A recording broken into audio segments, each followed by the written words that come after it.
आमच्या धर्मशास्त्रात पित्यापेक्षा गुरुस अधिक मान द्यावा। त्यात हे गुरु ज्ञान संपन्न, सत्यवचनी, निस्पृह, निर्भीड व निर्मळ अंतःकरणाचे असावेत असे सांगितले आहे। त्याचप्रमाणे गुरूंनी कोणत्याही व्यावहारिक लोभापासून अलिप्त असावे। सांप्रतकाळी तरुण पिढीस राष्ट्रहिताच्या गोष्टी समजावून सांगणे आणि तरुणपणापासूनच त्याप्रमाणे आचरण करण्याची त्यांची वृत्ती निर्माण करणे हेच खऱ्या विद्यागुरूचे कर्तव्य होय। परकीय राजाचा नोकर म्हणून लोभाने बांधला गेलेला अथवा या लोभाने विचार व मन संकुचित झालेला शिक्षक खरा विद्यागुरूही नव्हे। व हिंदू धर्मशास्त्रात गुरुला जो मान द्यावा म्हणून सांगितले आहे त्यासाठी तो पात्र ठरत नाही। भारतातील युरोपीय प्राध्यापक सत्यापेक्षा ब्रिटिश साम्राज्याच्या हितसंबंधांना प्राधान्य देतात। त्यांच्यातील काही जण स्वतःच्या विषयात पारंगत असतीलही, पण गुरु या उदात्त उपाधीवर दावा दाखवण्यास ते पात्र नाहीत। या प्राध्यापकांकडून भारतीय विद्यार्थ्यांना पुस्तकी ज्ञान मिळेल, पण राष्ट्रहिताच्या प्रश्नावर या गुरुकडून मार्गदर्शन मिळण्याची अपेक्षा सांगण्यास बाळगता येत नाही। दोन्ही बाजूंनी चर्चा करून काही मार्ग निघतो आहे का हे पाहण्याच्या उद्देशाने आजची ही सभा बोलावण्यात आलेली आहे।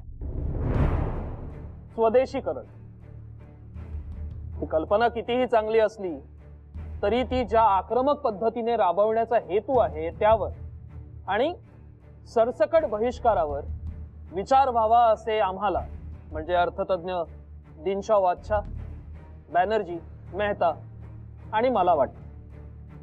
उलट पक्षी आम्हाला असे वाटते की बहिष्काराला व्यावहारिक शिक्षेचे स्वरूप मिळाले तर आपल्याला त्याचा चांगलाच फायदा करून घेता येईल।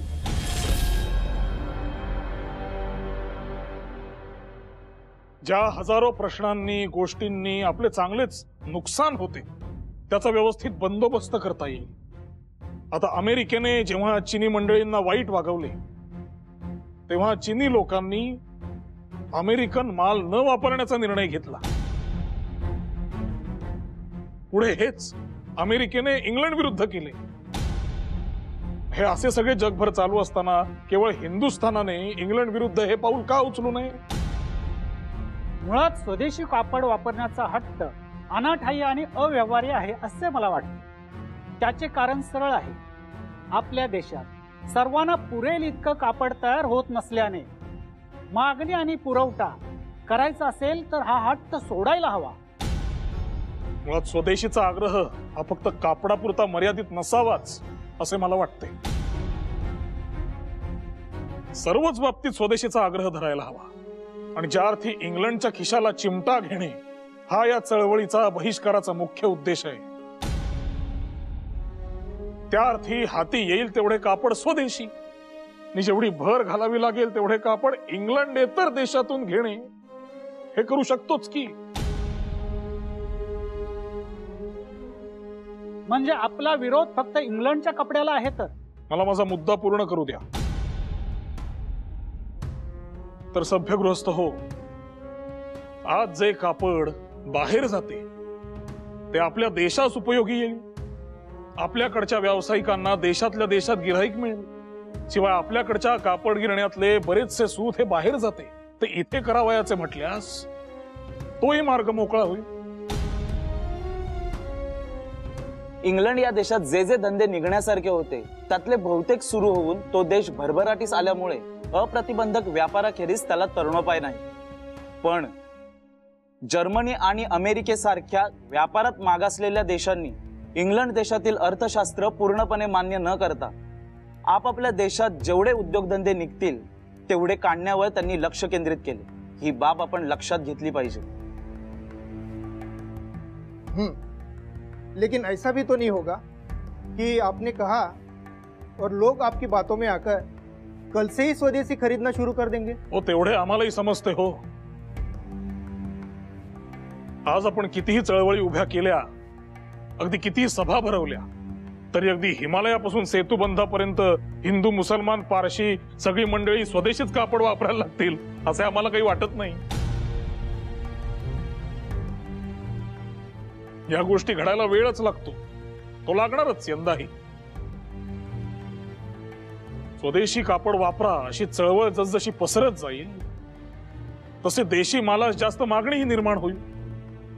जसजशी मागणी जास्त निर्माण होईल तशी आपल्याच देशात जास्त उत्पादन करायला हवे याकडे व्यावसायिकांचं लक्ष जाईल.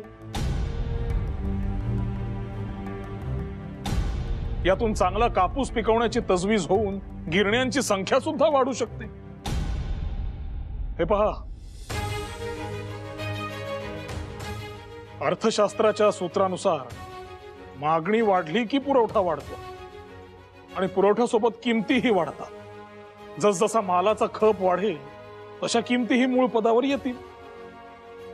आणि यामध्ये किमती वाढून कारखानदारास जो फायदा मिळतो त्याच फायद्यात हे कारखानदार सदर स्वदेशी कारखाने वाढवतील आणि देशातल्या देशात जास्त माल निघू लागला तर पुन्हा किमती कमी होऊन व्यापाराचे समीकरण नीट बसेल.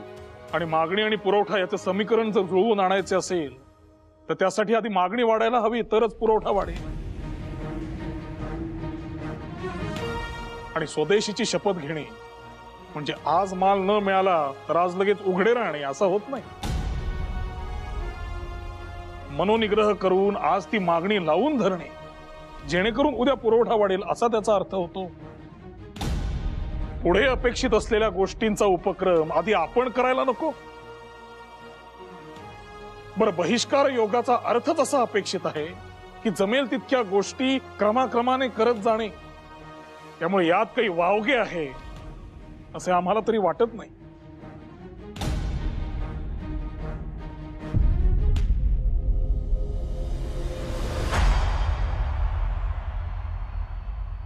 वास्तविक पाहता वाच्छांचे मुद्दे काही गैर लागू नाहीत. समस्या इतकीच आहे की ते प्रश्न विचारून सोडून देतात. त्यावर उपाययोजना काय त्यावर काही ठराव करत नाही. हे असे कसे चालेल? नुसतेच प्रश्न विचारत राहायचे. मुळात एखादी समस्या निर्माण होते का तर काहीतरी तेढ आहे, काही प्रश्न निर्माण झालेत म्हणून, होय ना? मग त्या प्रश्नांच्या मुळाशी जाऊन उत्तरे शोधायची का नुसतेच प्रश्नांचे मोहोळ उठवायचे? तुम्हाला काही उत्तर सुचते आहे का यावर? होय तर स्वदेशी कोऑपरेटिव्ह स्टोअर्सची स्थापना करायला हवी असे मला वाटते. असे केले तरच लोकांच्या जनजागृती होईल आणि लोक जाऊन स्वदेशी कापड वापरतील. नाहीतर आपण करत राहू स्वदेशी वापरा स्वदेशी वापरा, पण स्वदेशी मालाकडे जाण्याचा मार्ग आपण जनतेला दाखवला नाही तर त्यांची तरी काय चूक? दादा, बाहेर तुम्हाला भेटायला गोळे काका आले आहेत. गोळे आत्ता?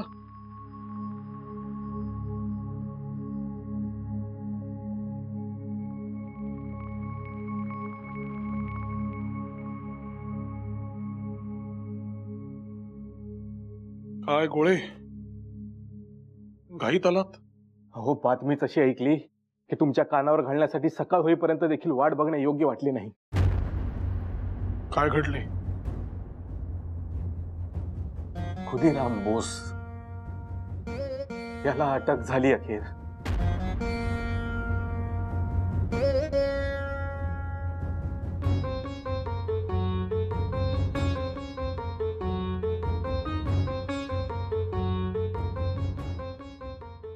अखेर पोलिसांच्या हाती लागलाच हा मुलगा. परमेश्वरा, काय घडले नेमके? कलकत्त्याचा प्रेसिडेन्सी मॅजिस्ट्रेट किंग्सफोर्ड याच्या हालचालींवर नजर ठेवण्यासाठी म्हणून मुझफ्फरपूर येथील युरोपियन क्लब समोर प्रफुल्ल चंद्र आणि खुदीराम बोस असे दोघे उभे होते. समोरून बग्गी आली, पण त्यात किंग्सफोर्ड नव्हताच. त्याच्याऐवजी बॅरिस्टर प्रिंगल केनेडीच्या पत्नी आणि त्यांच्या कन्या होत्या. खुदीरामने बॉम्बने बग्गी उडवली आणि त्यात दोघी आणि गाडी चालक असे तिघेही ठार झाले. बॉम्बस्फोट केला केला दोघेही तिथून पसार झाले, परंतु समस्तीपूर जवळ मोकामे रेल्वे स्थानकावर पोलिसांच्या घेऱ्यात सापडले. बळवंतराव, प्रफुल्लचंद्रने आत्महत्या केली, मात्र खुदीराम बोस त्यांच्या तावडीत सापडला.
अहो,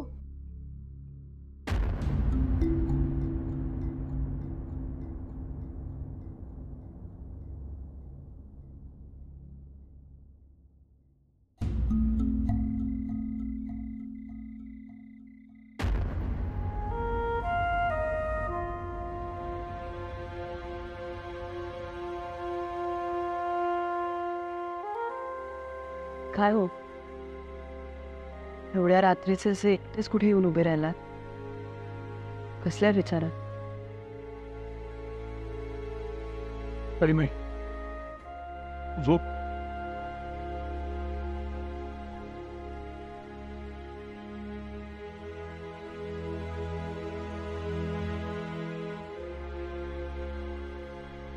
भामे,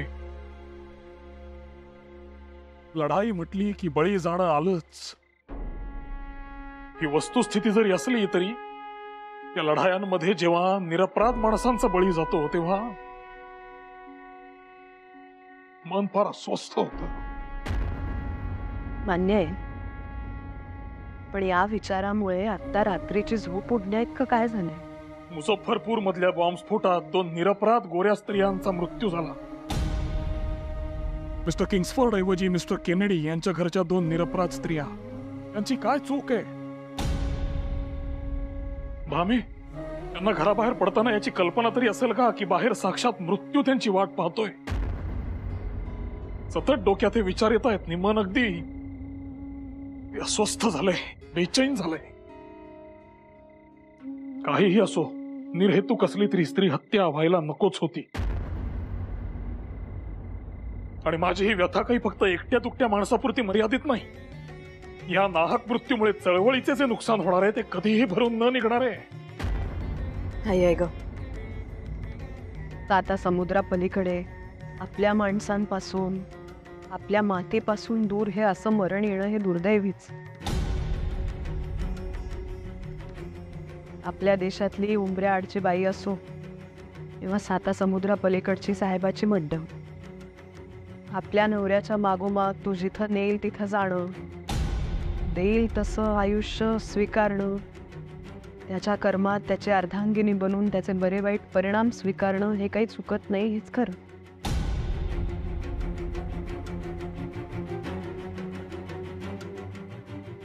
तुझं आयुष्य तरी काय वेगळं गेलं भामे?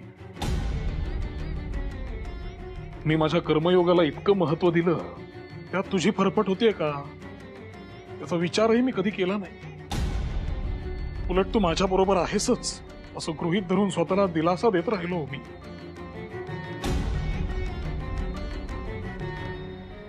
माझ्यामुळे तुला पुरेशा हाल अपेष्टा सहन कराव्या लागल्या. अहो, काहीतरीच काय हे काय बोललं? मी आपलं सहज बोलून गेले इतकंच. तुम्ही उगाच वडाची साल पिंपळाला लावून उडत बसू नका. मला फक्त इतकंच म्हणायचं होतं की पती आणि पत्नी हे एकमेकांशी एकाच भाग्यरेषेने बांधले गेलेले असतात.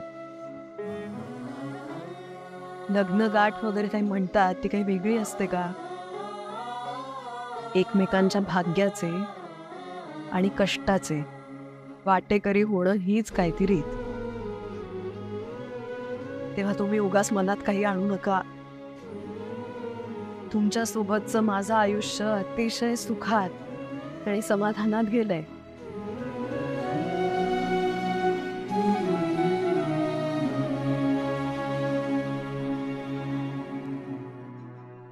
बंगालची फाळणी झाल्यापासून बंगाली लोकांची मने अत्यंत क्षुब्ध झाली असून ही फाळणी कायदेशीर रीतीने रद्द करून घेण्याबद्दलचे त्यांचे सर्व प्रयत्न निष्फळ झाले. घरात कोंडलेले मांजर देखील कोंडणाऱ्याच्या अंगावर त्वेषाने धावून जाऊन त्यास मारण्याचा प्रयत्न करते असा अनुभव आहे. राज्यकर्त्यांचा स्वार्थ कितीही उदात्त असला तरी हिंदुस्थान देशाचे त्यामुळे नुकसानच आहे आणि हे नुकसान बंद करण्यास गोऱ्या अधिकारी वर्गाच्या हातातील सत्ता हळूहळू आमच्या हातात आली पाहिजे, एरवी गत्यंतर नाही. कित्येक अँग्लो इंडियन वर्तमान पत्रकारांनी 100 बंदुका किंवा 10-5 बॉम्ब गोळे केल्याने इंग्रजी राज्य जाते की काय असा उर्मटपणाने प्रश्न विचारून या तरुण मंडळींचा उपहास केलेला आहे. हा उपहासाचा विषय नव्हे. बंगालमधील तरुण पिढीचा गुप्त कट हा अनियंत्रित आणि बलाढ्य अशा गोऱ्या अधिकार वर्गाच्या एकमुखी जुलमी सत्तेने उत्पन्न झालेल्या संतापामुळे झालेला आहे. मनुष्य मात्राच्या सहनशीलतेसही काही मर्यादा आहेत. आम्हास माहितीये की मुझफ्फरपूर येथे घडून आलेल्या प्रकाराचे अनर्थ आमच्या सरकारास उग्र स्वरूप धारण करून सक्तीने ताबडतोब बंद करता येतील. पण शांतता राखण्यास अशा उपायांची सध्या जरी जरूर असली तरी याने रोगाचे मूळ काही नाहीसे व्हायचे नाही. हिंदुस्थानासारख्या गरीब आणि निसर्गतः राजनिष्ठ व घोर कर्मापासून परान्मुख असलेल्या देशास असे दिवस यावे हे राजा व प्रजा यांचे मोठे दुर्दैवच म्हटले पाहिजे.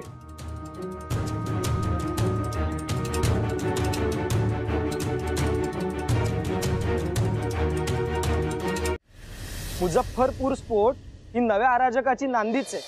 स्फोट जरी दूर मुझफ्फरपुरात झाला असला तरी त्याचे परिणाम देशात झाल्याखेरीज राहणार नाही. म्हणजे आता परत धरपकड तुरुंग याचे सत्र चालू राहणार. दडपशाहीला तर अंतच उरायचा नाही. आता होईल काय की ज्या कारणांमुळे हा प्रकार घडला ती कारणे समूळ उच्चाटन न झाल्यामुळे तशीच राहतील. मग उपयोग तरी काय या सगळ्याचा? मी म्हणतो या कारणांच्या मुळाशीच घाव घातला पाहिजे. हे एक दोन बॉम्बस्फोट करून काही व्हायचं नाही लिहून घ्या. केसरीकारांनी त्यांच्या अग्रलेखात अगदी असेच काही मत मांडले आहे. हे भयंकर प्रकार बंद करायचे असतील तर त्याच्या मुळाशी असणारी कारणे नष्ट करा असे त्यांनी लिहिले आहे. अहो मी सुद्धा तेच म्हणतोय. पण आपल्याला जे कळते हे चळवळीत उतरणाऱ्या तरुणांना कळत नसेल का? अहो मोठमोठ्या गोऱ्या अधिकाऱ्यांचा खून करून इंग्रजी राज्याची इमारत ढासळणार आहे का? एक गेला की दुसरा येणार, दुसरा गेला की त्याच्या ठिकाणी तिसरा येणार आणि हे न कळण्या इतका कोणीही मूर्ख नाही. पण झाले कसे? शांततापूर्ण मार्गाने केलेली चळवळ निष्फळ होते हे लक्षात आल्याने तरुण त्या मार्गाने वळू लागले आहेत. बचावाचे सर्व मार्ग नाहीसे झाल्यावर एखादे हरिण ज्याप्रमाणे आपल्या जीवाची मुळीच पर्वा न करता पारद्यावर तुटून पडते, अगदी त्याचप्रमाणे तरुण पिढीतील काहींची पावलं अतताईपणाकडे पडू लागली आहेत. या सगळ्यात केसरीकारांवर गोरे सरकार आधीच खार खाऊन आहे आणि त्यात आता छोटेसे कारणही पुरेसे आहे. एकूणच काय, सध्याची अराजकाची परिस्थिती पाहता केसरीकारांना विशेषतः टिळकांना कसे कोंडीत पकडायचे हेच पाहणे चालू असेल. अहो केसरीतले अग्रलेखही झणझणीत भाषेतले असतात. तुम्ही तो अग्रलेख वाचलात का? देशाचे दुर्दैव. हो तर त्यामुळेच आता पुन्हा टिळकांना पकडतील की काय अशी धास्ती वाटू लागली आहे. खरंय. म्हणून सांप्रत काळात हे करणे महत्वाचे. नाहीतर आता काय परिस्थिती. काय हो खाडीलकर, काय झाले? परांजपेंची बातमी आली का कानावर? नाही, काय म्हणे?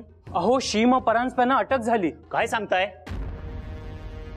म्हणजे अखेरीस मुझफ्फरपूर प्रकरण शेकलेच म्हणायचे त्यांच्यावर.